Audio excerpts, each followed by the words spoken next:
Alam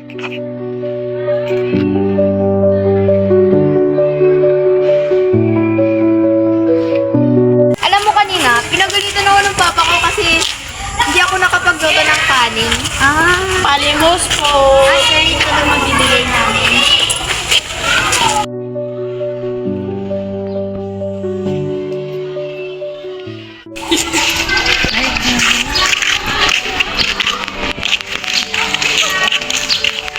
Palimos po. Gawin pera eh.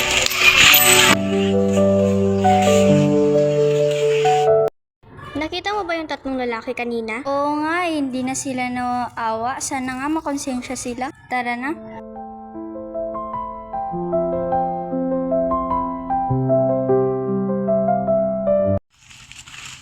Hoy, mali ang ginawa nyo kanina sa pulubi. Sana makonsensya kayo. No, pakialam mo, ang babawa na lang, lumus-lumus pa. Kasi nga kayo dyan.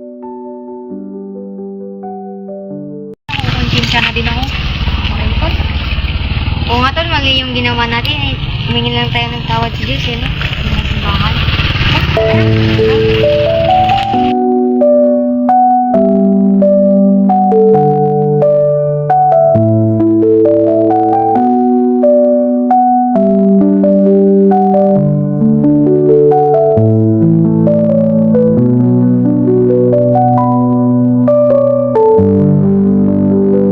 Panginoon, patawarin mo po kami sa aming mga nagawang kasalanan at sana bigyan mo po kami ng pagkakataong baguhin ang aming nagawang mali.